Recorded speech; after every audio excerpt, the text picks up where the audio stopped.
For most of us, these bizarre, otherworldly shapes are strangely beautiful.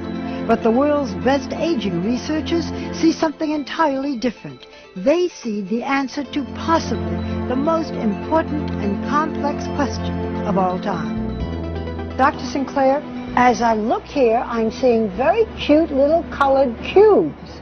Well, these little cubes are actually the protein in our bodies that we believe controls the aging process. If he is right, Dr. David Sinclair has found one of the genetic keys that will reset our biological clocks. I think we've passed a turning point in our understanding of the aging process. How did he discover these proteins? This looks like a barcode, but it's really a map of our genome, the blueprint for human life stored in every cell in our bodies.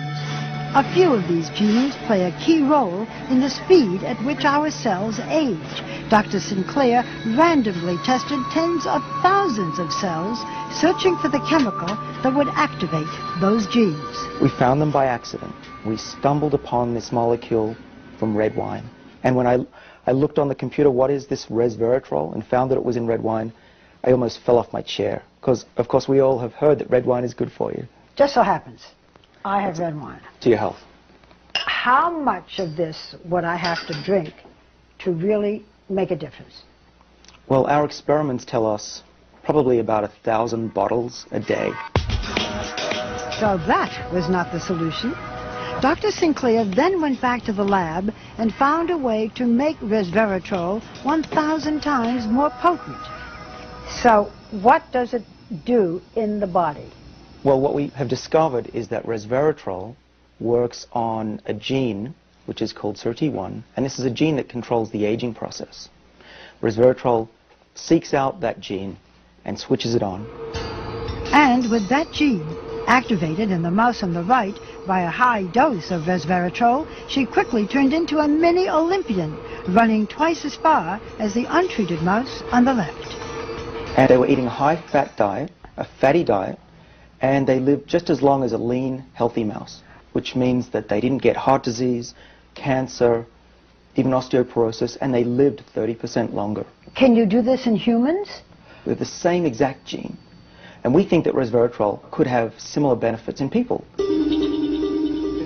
Realizing the blockbuster potential for his new pill, Sinclair teamed up with biotech entrepreneur Chris Westphal, together raising more than $100 million for further research. And we think that we can increase healthy lifespan. So if you're in your 80s, you'll be behaving as if you were in your 50s. In the first human trial, a form of resveratrol successfully treated type 2 diabetes, one of the major diseases of aging. If everything goes very well, we will seek regulatory approval from the FDA in the next 5 years.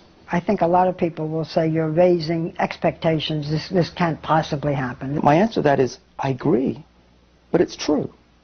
What else can I say? Aging is really a set of diseases, and if we slow them down and cure them, people will live longer, healthier lives. And you're talking especially now about diabetes and Alzheimer's? So the major killers of Western society are exactly the diseases that should be able to be treated with the drugs we're developing. Well, you know what, Doctor?